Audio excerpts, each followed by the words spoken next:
So এখন আমরা এই ল্যান্ডিং পেজটিকে মোবাইল রেসপন্সিভ করার চেষ্টা করব, কারণ আমাদের ম্যাক্সিমাম ভিজিটর কিন্তু মোবাইল থেকে ভিউ করবে। সো এই জন্য আমরা ল্যান্ডিং পেজটিকে মোবাইল রেসপন্সিভ করব।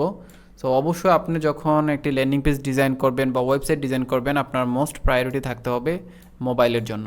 সো এটিকে আমরা যদি মোবাইল রেসপন্সিভ করতে চাই, আমরা আবারও এডিট অপশনে চলে আসব। আসার পর এখান থেকে আমরা উপরে আপনি যে অপশনগুলো দেখেছিলেন যে ডেস্কটপ, তারপর ট্যাব, তারপর মোবাইল, ওই অপশনগুলোর মাধ্যমে আমরা এটিকে মোবাইল রেসপন্সিভ করব। তো প্রথমে যদি আমরা ট্যাবে চলে আসি, তাহলে দেখতে পাচ্ছি যে মোটামুটি এখানে ঠিক আছে, কোনো ইস্যু নাই। তারপর হচ্ছে আমরা মোবাইলে ক্লিক করব। মোবাইলে ক্লিক করার পর আপনি দেখতে পারবেন অনেকগুলো ইস্যু এখানে ফেস করবেন। সো এগুলো আমাদেরকে ওয়ান বাই ওয়ান ঠিক করতে হবে। সো প্রথমে আমরা এখানে যে প্যাডিংটা দিয়েছিলাম, সেই প্যাডিংটাকে একটু কমিয়ে দিব।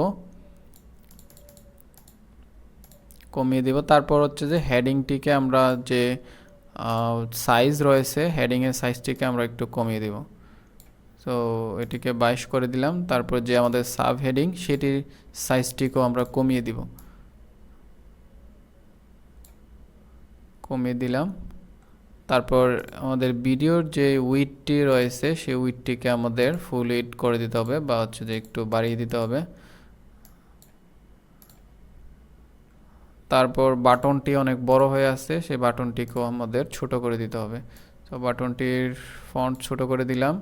তো অবশ্যই সেটি চোখে লাগতেছে। এখন আমরা যদি এই পয়েন্টগুলো রয়েছে, সেই পয়েন্টগুলো 1 বাই 1 কলামে আছে, এটিকে আমরা যদি 1 বাই 2 কলামে দিতে চাই, তাহলে এখানে গ্রিডে ক্লিক করব।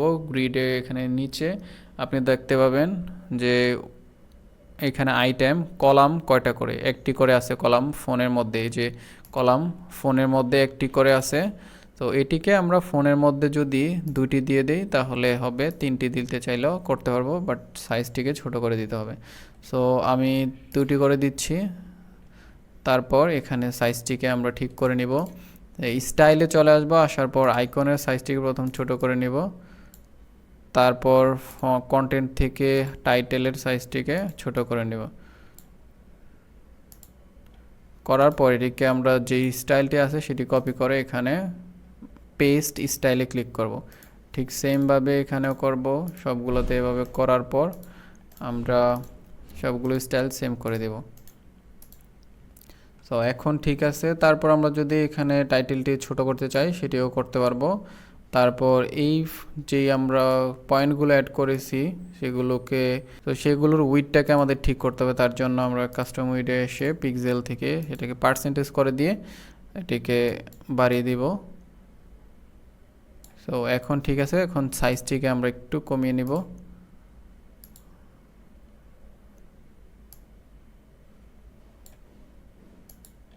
%, এবং আইকনের পজিশন যদি আমরা ঠিক করতে চাই, তাহলে আইকন লেফট হবে এবং টপে হবে, এবং পজিশন একটু কম বেশি করে নিলাম।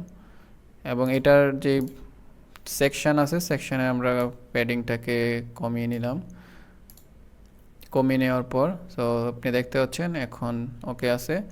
এখন আমরা এই পয়েন্টটিকেও সেমভাবে করতে পারি। এটির উইডটিকে আমরা ঠিক করে দিতে পারি %। উইথ মোটামুটি ঠিক আছে। এখন সাইজটাকে কমিয়ে দিতে পারি। তো সাইজ ঠিক আছে। এখন অর্ডার করুন বাটনটিকেও সেম। আমরা যদি এখান থেকে এটিকে স্টাইলটিকে কপি করে তারপর এটিকে পেস্ট করে দিই, তাহলে ঠিক হয়ে যাবে। তারপর এগুলো ওকে আছে, বাটনটাকে একটু ছোট করতে হবে। তো এটিকে একটু ছোট করে দিই। তারপর এই স্টাইলটিকে কপি করব, এখানে এসে এটিকে পেস্ট করব, তারপর এটিকে কপি করব, এটিকে পেস্ট করব।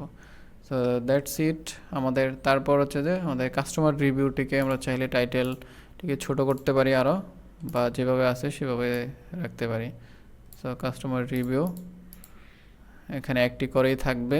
তারপর বাটনের স্টাইলটিকে আবারও কপি করে এনে এখানে পেস্ট করে দেব। তো এখন আমরা চাইলে এটির প্যাডিংটি কমিয়ে দিতে পারি। তো প্যাডিংটি যদি আমি কমিয়ে দিই, তাহলে এরকম হবে। এখানে অর্ডার করতে নিচে ফর্মটি পূরণ করুন, এই সেকশনটির আমরা প্যাডিংটিকেও ঠিক করে নিচ্ছি। তারপরে এটির টাইটেলটিকেও ছোট করে নিব।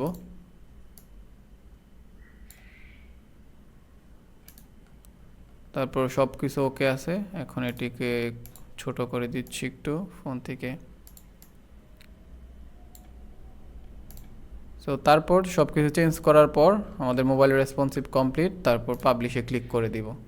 এবং পারফেক্টলি মোবাইল রেসপন্সিভ হয়েছে কিনা সেটি চেক করার জন্য চলে আসতে হবে ল্যান্ডিং পেজে। ল্যান্ডিং পেজ আমরা ভিজিট করার পর এখানে রাইট ক্লিক করব, রাইট ক্লিক করে ইন্সপেক্টে ক্লিক করব। ইন্সপেক্টে ক্লিক করার পর এই যে ইন্সপেক্ট রয়েছে এটি থেকে এলিমেন্ট থেকে লেফট সাইডে আপনি দেখবেন ফোনের মতো একটা আইকন আছে, এটিতে ক্লিক করবেন। করার পর ফোন ভার্সনে আমাদের ল্যান্ডিং পেজটিকে দেখতে পারবো। তো সব কিছু ওকে আছে। সো সব কিছু ওকে থাকলে তারপর সেটিকে ক্লোজ করে দেব।